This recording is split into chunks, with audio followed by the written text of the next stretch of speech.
Hello बच्चों, हमारी छुट्टियां फिर से ख़त्म हो गई। जी बिल्कुल, दिवाली, काली पूजा, भाई दूज की छुट्टियां हम लोगों ने अच्छे से मनाई होंगी। त्योहारों को हम लोगों ने अच्छे से मनाया है और इसके बाद हम फिर से अपने ऑनलाइन क्लास की तरफ बढ़ रहे हैं।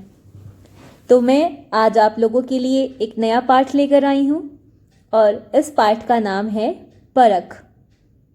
जी हाँ, हम इस सप्ताह पढ़ने वाले हैं परख कहानी को। और यह कहानी है एक प्रसिद्ध चिकित्सक जो आयुर्वेदिक चिकित्सा करते हैं, नागार्जुन के बारे में।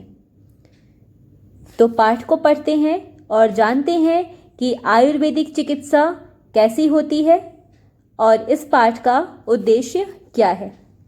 तो चलिए पाठ को शुरू करते हैं।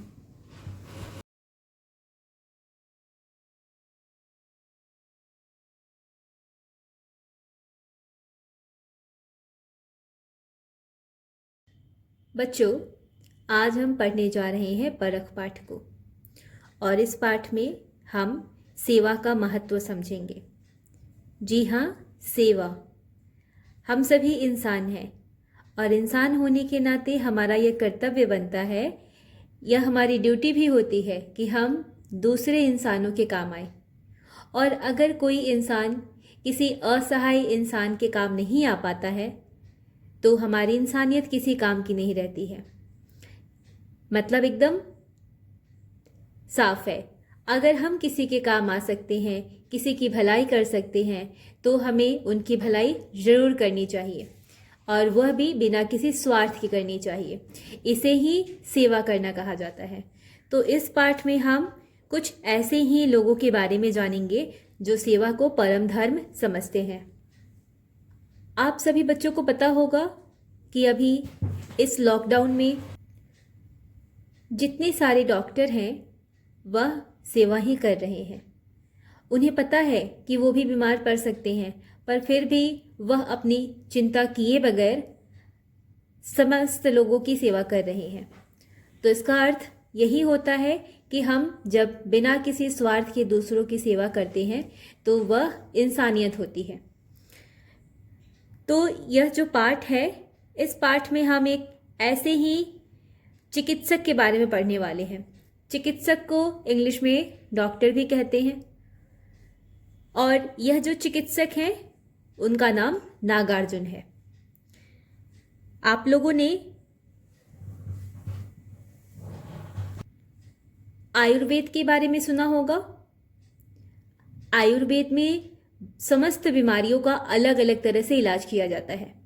जैसे आज के ज़माने में हम जब डॉक्टर के पास जाते हैं तो डॉक्टर भी हमें दो तरह के दिखाई देते हैं। एक वो डॉक्टर होते हैं जो आयुर्वेद की दवा देते हैं और दूसरे वो डॉक्टर होते हैं जो आज हमें एलोपैथिक दवाई देते हैं। लेकिन आपको ये पता होना चाहिए कि भारत की आयुर्वेद की जो व्यवस्था है और भारत में जो प्राचीन आयुर्वेदिक चिकित्सक रहे हैं उनका इतिहास बहुत ही पुराना है और भारत वर्षों से आयुर्वेदिक चिकित्सा को अपनाता आ रहा है। तो इस पाठ में हमें दोनों बातें पता चलेंगी।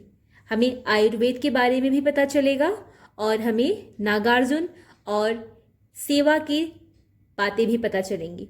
तो चलिए पाठ को शुरू करते हैं पढ़ना और पढ़कर फिर समझते हैं। नागार्जुन का नाम आपने अवश्य सुना होगा। वे प्राचीन भारत के नामी रसायन शास्त्री थे। अपनी प्रयोगशाला में वे दिन रात काम किया करते थे। उन्होंने अनेक असाध्य रोगों की दवाएं तैयार कर ली थी। उनका नाम दूर दूर तक फैल गया था। एक बार नागार्जुन ने राजा से कहा, काम बहुत है, संभल नहीं रहा, कोई सहायक चाहिए। राजा ने उत्तर दिया, कल हम आपके पास 2 योग्य नौजवानों को भेजेंगे, किसी को भी चुन लीजिएगा।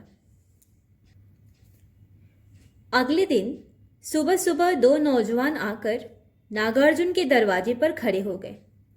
नागार्जुन ने उन्हें आदर के साथ बैठाया और पूछा कि कौन कितना पढ़ा लिखा है। दोनों एक जैसे पढ़े लिखे थे। उनकी अन्य योग्यताएं भी एक जैसी थी। नागार्जुन चक्कर में पड़ गए कि किसे रखें और किसे जाने दें। आखिर उन्होंने दोनों को एक एक पदार्थ देते हुए कहा, यह क्या है मैं नहीं बताऊंगा, इसे खुद पहचानो और इसका कोई भी एक रसायन अपनी इच्छानुसार बनाकर लाओ, फिर मैं सोचूंगा कि किसे अपना सहायक बनाऊं। जो आज्ञा। दोनों युवकों ने कहा, मैं परसों शाम तुम दोनों की राह देखूंगा। नागार्जुन बोले। तो पहले पन्ने में कहानी शुरू होती है और कहानी शुरू होती है नागार्जुन से। नागार्जुन प्राचीन भारत के रसायन शास्त्री थे। रसायन शास्त्री वह होते हैं जो लोगों का इलाज करते हैं, दवाई बनाते हैं। इनका काम दवाई बनाना होता है। तो नागार्जुन आयुर्वेद के जरिए दवाइयाँ बनाते थे। वो अपनी प्रयोगशाला में दिन रात काम किया करते थे और उन्होंने बहुत सारे असाध्य रोगों की दवाई तैयार की। असाध्य रोग यानी इस प्रकार के रोग जिनका इलाज संभव नहीं होता, जो बहुत ही कठिन रोग होते हैं, जिनका इलाज बहुत मुश्किल से होता है। नागार्जुन ने वैसे रोगों की दवाएं तैयार की थी। तो उनके पास काम बहुत ज़्यादा बढ़ गया था। उन्हें मदद के लिए कुछ लोगों की ज़रूरत थी। तो नागार्जुन ने अपने राज्य के राजा से मदद मांगी और कहा कि उन्हें 2 लोगों की ज़रूरत है। अगले दिन सुबह सुबह 2 नौजवान नागार्जुन के पास आते हैं। अब नागार्जुन सबसे पहले उनकी योग्यताएं देखते हैं कि कौन कितना पढ़ा लिखा है, कितना समझदार है, कौन कितनी अच्छी तरह से दवाइयाँ बना सकता है। लेकिन दोनों युवक जो थे वो बराबर मात्रा में ज्ञानी थे और उनकी योग्यताएं यानी कि उनकी पढ़ाई लिखाई भी बराबर थी। नागार्जुन सोच में पड़ जाते हैं कि आखिर किसे चुना जाए और किसे छोड़ा जाए। नागार्जुन एक काम करते हैं। उन्होंने एक पदार्थ लिया। पदार्थ लिक्विड भी होता है यानी तरल पदार्थ भी होता है या ठोस भी हो सकता है, कुछ भी पदार्थ हो सकता है जिससे हम दवाइयाँ बनाते हैं। तो नागार्जुन ने एक पदार्थ लिया और उससे कहा कि इससे कोई भी एक रसायन बना कर लाओ, यानी कोई दवाई तैयार कर लाओ अपनी इच्छा अनुसार। फिर मैं सोचूंगा कि किसकी दवाई कितनी अच्छी है और उस नतीजे के हिसाब से मैं तुम दोनों में से किसी एक को चुनूंगा। दोनों युवक इस बात को सुनकर राजी हो जाते हैं। नागार्जुन उन्हें 2 दिनों का मोहलत देते हैं। वह उन्हें 2 दिनों के बाद वापस आने के लिए कहते हैं। आप पढ़ते हैं आगे की तरफ। अवश्य आचार्य जी कहकर दोनों युवक चलने ही वाले थे कि नागार्जुन ने फिर टोका, और सुनो, अभी घर जाने से पहले पूरे राजमार्ग को पार करना। युवक को आश्चर्य तो हुआ कि राजमार्ग को पार करने के लिए आचार्य क्यों कह रहे हैं, मगर उन्होंने कोई पूछताछ नहीं की। आचार्य के पांव छूकर वो विदा हो गए। तीसरे दिन शाम होते ही दोनों आ पहुंचे। एक का चेहरा चमक रहा था, दूसरे का बुझा हुआ था। नागार्जुन ने पहले उसी से पूछा, तुम उदास क्यों हो भाई? आचार्य जी, मैं आपका अपराधी हूं। युवक की नजरें झुक गईं। आपके दिए पदार्थ को मैंने तुरंत पहचान लिया था, किंतु उसका कोई भी रसायन मैं तैयार नहीं कर सका। इस पर पहला युवक तपाक से बोल उठा, आचार्य जी, मैंने रसायन तैयार कर लिया है। नागार्जुन ने उसके बनाए रसायन की जांच की, गुण दोष पूछे। युवक ने सभी उत्तर सही दिए। दूसरा युवक तो नजरें तक नहीं उठा पा रहा था। नागार्जुन ने उसे फिर पूछा, तुम रसायन क्यों नहीं बना पाए? युवक ने बताया, आपकी आज्ञानुसार मैं राजमार्ग से गुजर रहा था। अचानक देखता हूं कि पेड़ के नीचे एक बीमार आदमी पड़ा है। कोई उसे पानी के लिए भी नहीं पूछ रहा है। मेरा दिल पसीज गया। मैं उठाकर उसे अपने घर ले गया।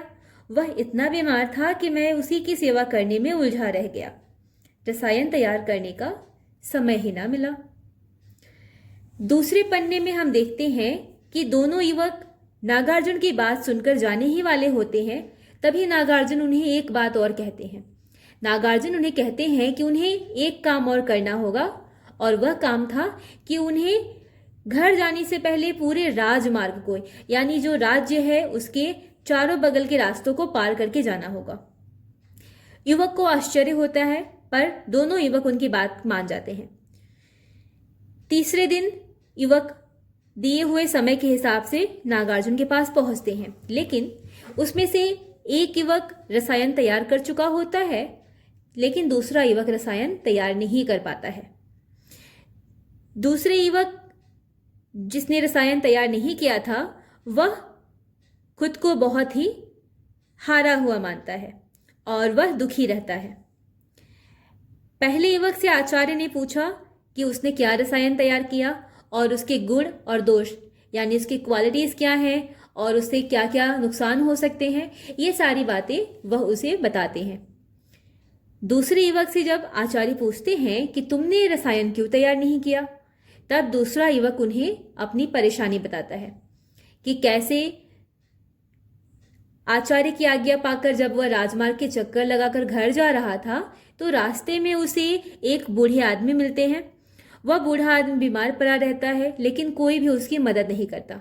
युवक उस बूढ़े आदमी को देखकर बहुत ही दुखी होता है, उसका दिल पसीज जाता है और वह उसकी मदद करने के लिए चल पड़ता है।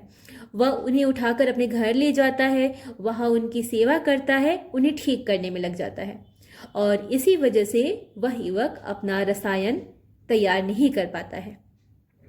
अब देखते हैं तीसरे पन्ने में क्या लिखा है।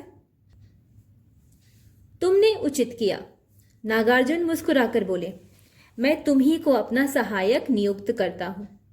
जब राजा और नागार्जुन की मुलाकात हुई तो राजा ने बड़े आश्चर्य से पूछा, आपने क्या किया आचार्य जी? जो रसायन बनाकर लाया उसे ना रखा और जो नहीं लाया उसे रख लिया। नागार्जुन बोले, हाँ महाराज, जिसने रसायन नहीं बनाया उसने मनुष्य की सेवा की थी। दोनों नौजवान एक ही राजमार्ग से निकले थे, लेकिन एक सेवा करने के लिए रुका। मुझे पहले से ही मालूम था कि राजमार्ग के किनारे पेड़ के नीचे एक बीमार आदमी पड़ा है। मैं खुद जाकर उसे यहाँ लाने की सोच रहा था, तभी ये नौजवान आ गए और मैंने उनकी परख कर ली। यंत्र की तरह रसायन बनाने वाला नौजवान मेरे काम का नहीं था। जिसने मानव की तरह मानव की सेवा की वही मेरे काम का है। जो सेवा नहीं कर सकता वह चिकित्सा कैसे करेगा? बिल्कुल। तो तीसरे पन्ने में लिखा हुआ है कि नागार्जुन ने दूसरे युवक को अपना सहायक नियुक्त कर लिया जो रसायन नहीं बना पाया था।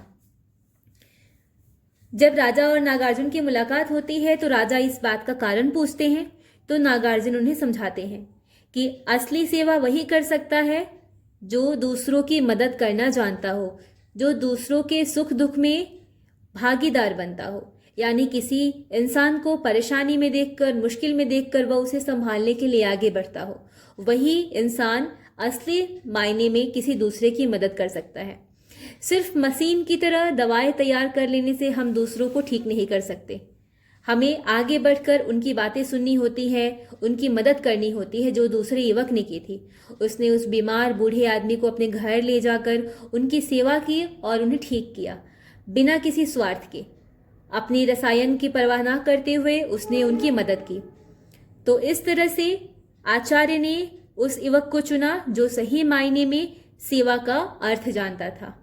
बच्चों, चिकित्सक यानी डॉक्टर, इनका काम ही होता है समाज की सेवा करना। समाज में रहने वाले हर तबके के मनुष्य, चाहे वो अमीर हो चाहे गरीब हो, उनकी सेवा करना उनका धर्म होता है। लेकिन अगर आप सिर्फ पैसे कमाने के उद्देश्य से रोजगार को देखते हैं, अपनी नौकरी को देखते हैं और पैसे के आगे आप किसी दूसरे की मदद नहीं कर पाते, तो यह तो अच्छी बात नहीं है ना। तब तो आप सेवा का अर्थ नहीं समझे। और जरूरी नहीं कि सेवा बहुत बड़े तौर पर ही की जाए तो वो सेवा होती है, बिल्कुल नहीं। अगर आपने किसी भूखे बच्चे को एक रोटी दी या फिर किसी गरीब इंसान की थोड़ी सी भी मदद कर दी, तो वह भी सेवा ही होता है। इसका अर्थ ये बिल्कुल नहीं कि आपको 10-12 लोगों की मदद करनी है। अगर आपने एक इंसान की भी मदद की तो बिल्कुल आपने सेवा की है। तो इस पाठ यानी परख में उन 2 युवकों को परखा गया है और वह उनके काम के आधार पर परखा गया है। तो इसका मतलब है कि सेवा वही होती है जो हम बिना किसी स्वार्थ के, बिना किसी हित के करते हैं। तो इस तरह से यह पाठ यहाँ पे खत्म होता है। पाठ के ठीक नीचे शब्दार्थ और शब्द भंडार दिया हुआ है। शब्दार्थ और शब्द भंडार को आप अच्छे से याद करेंगे ताकि आप पाठ को और अच्छी तरह से समझ पाएं। फिलहाल हमारा यह पाठ यहाँ पे खत्म होता है। इस सप्ताह आप इस पाठ को अच्छे से पढ़ेंगे। अगले सप्ताह हम फिर से मिलेंगे एक नया पाठ लेकर। तब तक इस पाठ को अच्छे से पढ़िए और समझिए, और हाँ, सेवा का मतलब भी समझिए।